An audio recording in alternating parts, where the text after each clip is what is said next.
নমস্কার, আমার ঊর্ধ্ববর্তী চ্যানেলে আপনাদের সবাইকে স্বাগত। আজকের রেসিপি মেথি পরোটা। এই মেথির পরোটা বানানোর জন্যে যা যা উপকরণ লাগছে সেগুলো এক এক করে বলি। মেথির পরোটা বানানোর জন্য মেইন উপকরণ হচ্ছে মেথির শাক ভালো করে ধুয়ে নিয়েছি। ধুয়ে একদম মিহি করে, দেখুন একদম মিহি করে কুচিয়ে নিয়েছি। যত মিহি কুচাতে পারবেন ভালো হবে তত। আচ্ছা, এছাড়া রয়েছে এখানে হাফ চামচের মতো জিরে গুঁড়ো, একটুখানি হলুদ, খুব সামান্য, আর পরিমাণ মতো নুন। এখানে দিয়েছি হাফ চামচ লঙ্কার গুঁড়ো। কেউ না চাইলে না খেতে পারেন, সেক্ষেত্রে কাঁচা লঙ্কাও ব্যবহার করা যেতে পারে। আর এখানে রয়েছে হাফ চামচ ধনে গুঁড়ো। আচ্ছা, এর মধ্যে রয়েছে হাফ চামচ আদা গ্রেট করে নিয়েছি, আর কিছুটা ধনে পাতা। এবারে আমি এই উপকরণগুলি মাখবো। যেটা এই এক বাটি আমি আটা নিয়েছি, প্লেন আটা, এক বাটি আটা। এর সাথে এই বাটি এক বাটি পরিমাণ মতো আমি ময়দা নেব। এবারে এরকম আমি এই একই সেম বাটিতে এক বাটি ময়দা নিলাম। আমি এক বাটি আটা, এক বাটি ময়দা, মিডিয়াম বাটি। কিন্তু এটা নিজের নিজের পরিমাণ মতো নেবেন, যে যেমন খেতে চাইবেন সেরকম। এক্ষেত্রে ময়দা খেতে না চাইলে শুধু আটারও করতে পারেন। আর আমি দিচ্ছি এখানে 2 চামচ রিফাইন্ড অয়েল। এতে নরম হবে, এই জন্য তেলটা দিচ্ছি আমি।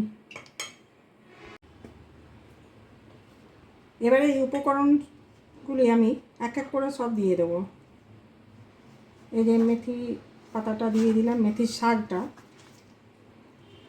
ধনে গুঁড়ো, লঙ্কা গুঁড়ো, নুন, আচ্ছা 1 চিমটি হলুদ, 8 চামচ জিরে গুঁড়ো, সমস্ত উপকরণ এতে মিশিয়ে দিলাম। এর সাথে একটু আদা গ্রেট করা দিলাম, আর ধনে পাতাটা আমি হাতে করেই এরকম করে ছিঁড়ে ছিঁড়ে দেব।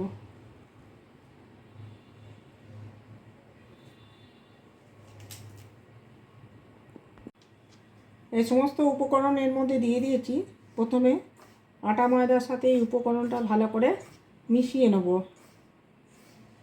ভালো করে মেখে নেব, ময়নটাও যাতে ভালো করে মাখা হয়ে যায়। দেখুন,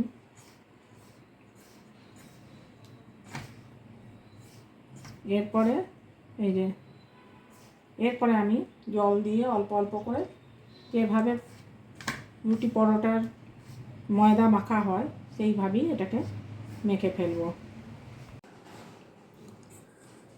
এই যে সব উপকরণ দিয়ে, মেথির শাক দিয়ে আমি আটা ময়দা সব কিছু মিশিয়ে ভালো করে এটাকে মেখে নিয়েছি। খুব ভালো করে মেখে নিতে হবে। দেখুন, এই একটি একটি করে গোল গোল লই করে নিয়েছি, যেমন রুটি পরোটা করেন সেরকমই। এবারে এগুলো একটা একটা করে আমি বেলবো, বেলে তারপরে ভাজবো।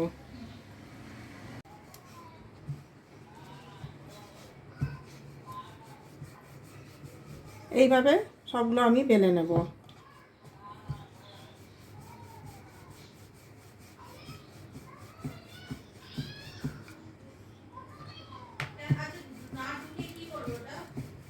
খুব পাতলা করব না, একটুকু মোটা মোটা রাখবো, ঠিক এরকম থাকবে।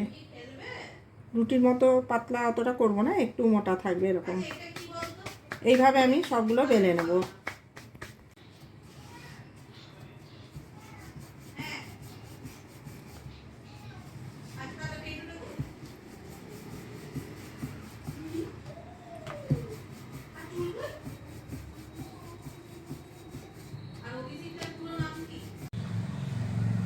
এবার গ্যাস জ্বালিয়েছি, তাওয়া বসিয়ে দিয়েছি। আমি একটি একটি করে এখানে রুটিগুলো দেব, পরোটা অবশ্যই। এক পিঠটা একটুখানি সেঁকা হয়ে এলে তারপরে আবার উল্টাবো।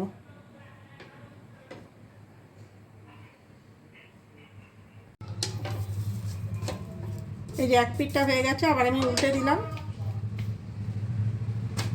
আমি একসাথে দুটোকে দিয়েছি, দুটো যেহেতু আমি করতে পারবো দুটো। যারা একসাথে পারবেন না তারা একটা একটা করেও করতে পারেন।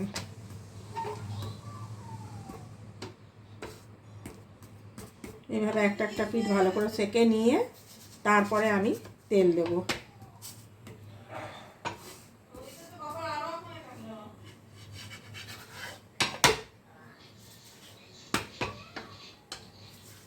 মেথি শাকের অনেক উপকারিতা আছে। মেথি শাক তো খাওয়া খুবই ভালো, আর এই শীতকাল পড়তে পড়তেই মেথি শাক পাওয়াও যায় অনেক দিন ধরে।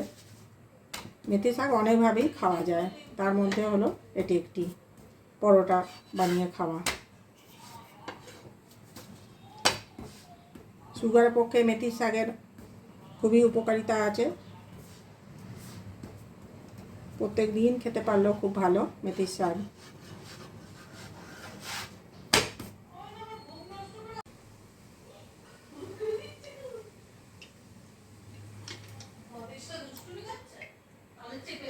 এবারে আমি সেঁকা হয়ে গেছে, এবারে আমি তেল দিয়ে এটাকে ভেজে নেব।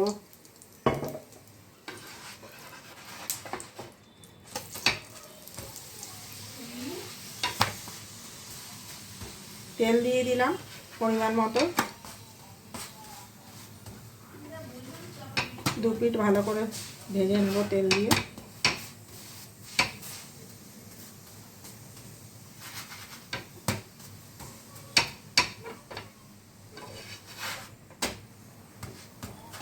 আর সামান্য তেল লাগবে আমার।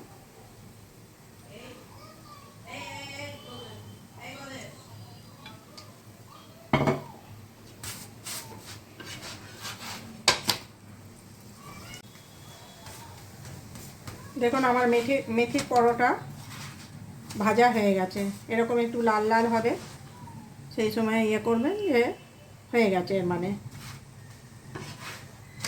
এইভাবে আমি সব পরোটাগুলোই ভেজে নেব। আমার মেথির পরোটা তৈরি হয়ে গেছে। আমি এই মেথির পরোটা আপনার রায়তা দিয়ে সার্ভ করেছি, শসা, পেঁয়াজ কুচি, কাঁচা লঙ্কা কুচি এইসব দিয়ে, দই দিয়ে বানিয়েছি। রায়তা দিয়ে খেতে ভালোই লাগে, এছাড়া সস, আচার এসব দিয়েও ভালো লাগে। আশা করি আপনাদের সকলেরই ভালো লাগবে। ভালো থাকবেন, সুস্থ থাকবেন।